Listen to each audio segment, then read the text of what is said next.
What's going on, YouTube? Welcome to a special edition of Hear Me Out. My name is Ose, and yes, I know there's a lot of questions that I do need to answer. 1, where have you been? None, just chilling.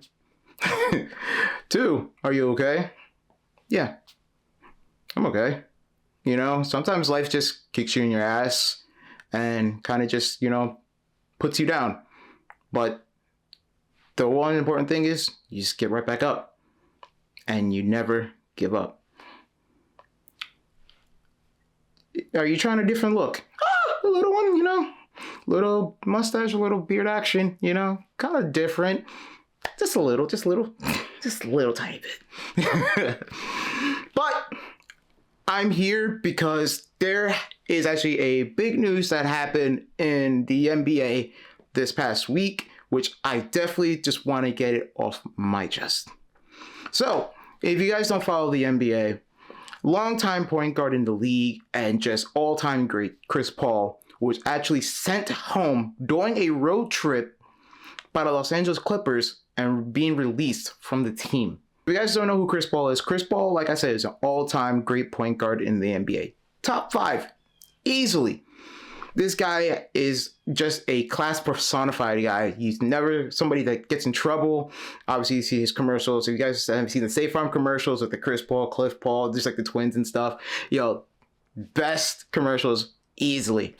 But reason why this is a big news is because literally the news came out by Chris Paul literally at 3 o'clock in the morning Eastern time saying, I've been sent home. That is really what he said in his IG story. And the question is why would you do that? What was the reason? And why is this being out at 3 o'clock in the morning? So, if you guys don't know who Chris Paul is as well, Chris Paul is, like I said, is an all-time great point guard. This is actually his second stint in Los Angeles. He did play for the Clippers back in 2011 to, I'm pretty sure it was around 2015, 2016. So he was a major part of actually the Clippers being relevant in the 2010s. So what happened with Chris Paul was this. Chris Paul was actually supposed to be a Los Angeles Laker. Yes. There was a trade that happened with a 3-team trade. It was between us, the New Orleans Hornets, and the Houston Rockets, where we would get Chris Paul. But then the league snagged the trade, and the trade never happened. So then the Clippers came in, made their own trade to New Orleans, and that trade went through, bringing Chris Paul to Los Angeles. Why is this a big one? Because Chris Paul, like I said, is a reason why the Clippers were actually relevant in basketball during the 2010s. Chris Paul is known as somebody that could be a game changer. That's somebody that you bring in and you're easily making your team better. He did it for the Hornets he did it for Hornets for years. Even though they didn't win a championship, he was the reason why they were relevant. He goes to Los Angeles to a Clippers team that was just straight up just hot garbage. Comes in, wins over 50 plus games that first year, and is a perennial playoff team year after year after year after year. He's the reason why they were relevant. Then let's fast forward to now. He comes back because why? He's retiring after this season. He announced it that this will be his last year, and he wanted to come back to the Clippers because this is the only place which he felt home. Which is also not just that, it's because also his family lives here. His son who plays basketball. By the way, that kid is filthy. He's going to be a star one day. So he just felt like right at home. And then now this week, you just pretty much just get your pink slip and just got sent home. Why would you do that to him? Especially at 3 o'clock in the morning, because they were on a road trip here in the East Coast, which is just insane. It wouldn't, here's my logic. My logic is that if you were going to release him, why didn't you do it before this road trip even started? Because the Clippers season right now, it's just straight up hot garbage. They can't buy a win right now. And it sucks because James Harden, who's easily one of my favorite players of all time, is on this team damn near averaging a double-double, but can't even get help. Can't even get help from literally another superstar, Kawhi Leonard, who would rather just load manage than really play basketball. And then obviously this is just me. I'm not just coming to conclusions. The Clippers were never going to be good. The Clippers were never going to make the playoffs this year. That was just my opinion. As much as I hate the Clippers, because I really do hate the Clippers, they're easily one of my most hated teams to go along with, obviously, Boston. Every team in Boston, because, excuse my French, fuck Boston. Also Barcelona, because I'm going to say football. I watch football. And fuck Barca as well. So, pretty much, it's just like they weren't going to win anything, and I kind of felt bad because CP3 is somebody that just deserved a ring. This guy has been just a basketball savant. To me, the easily top 3 floor generals of all time. Like, if you want somebody to literally lead your team, literally be like the coach on the court, CP3 is my first option. No question about it. But it felt kind of dirty to me because, like, you pretty much made him go through, like, this road trip just to send him home. Wow, you could have done it in LA before this road trip even started. So, like, the question is like, what happened behind the scenes?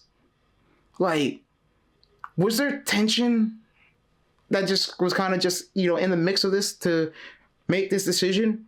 Because if there was, like I said, why didn't you do it in LA?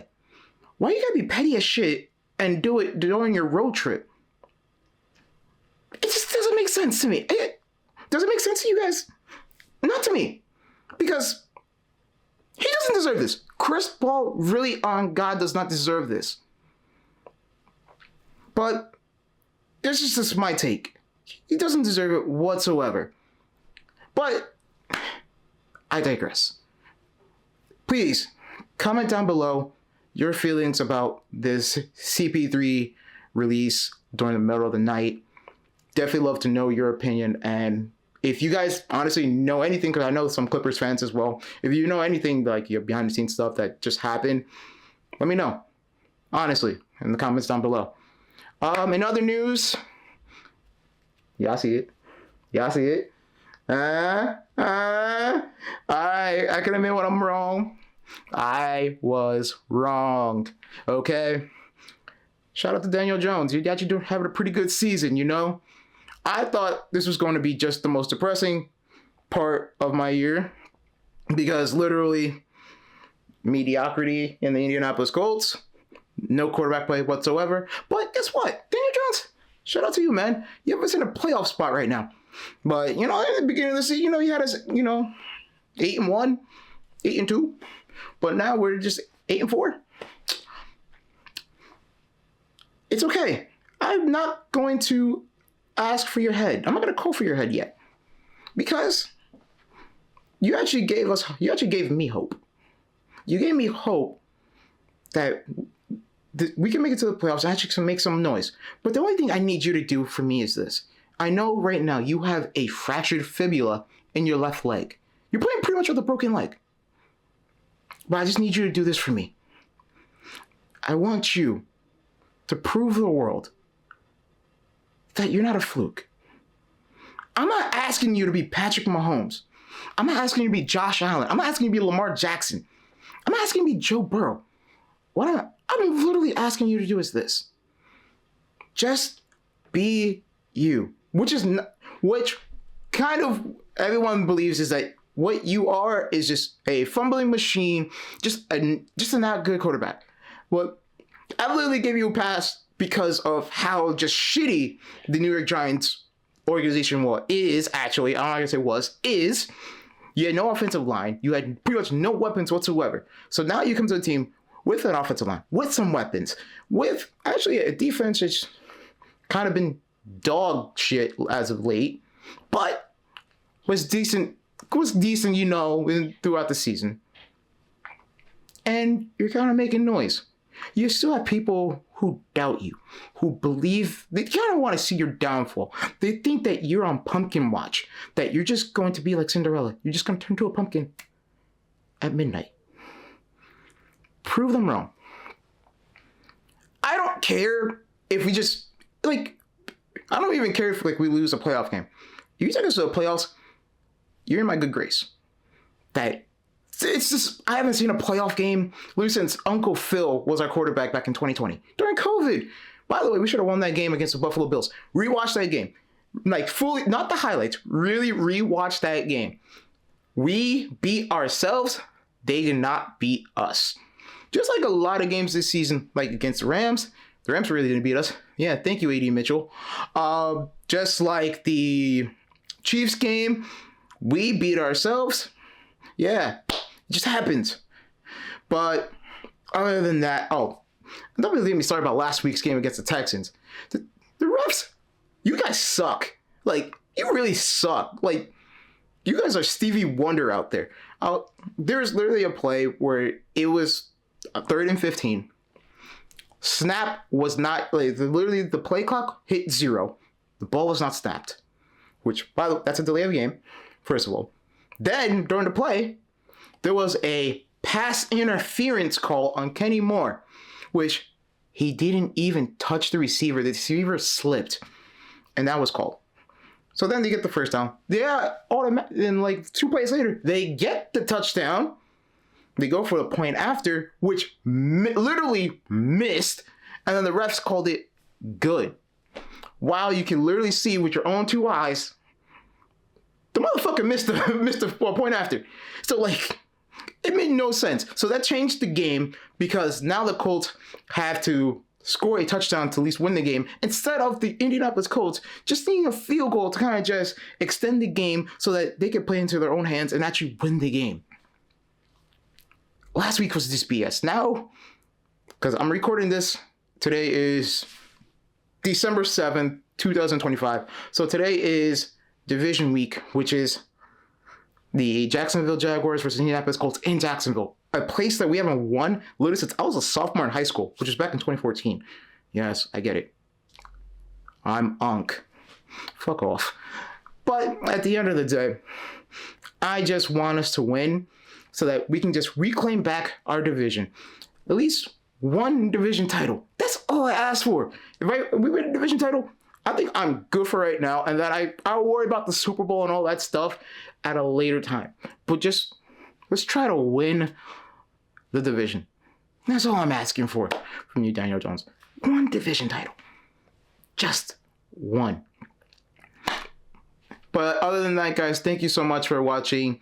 Like I said, there are some questions I did have to answer, and I hope that, those answers I gave you kind of give you a little bit closure of why I was gone. But fear not, ladies and gentlemen, I will be back. Because why?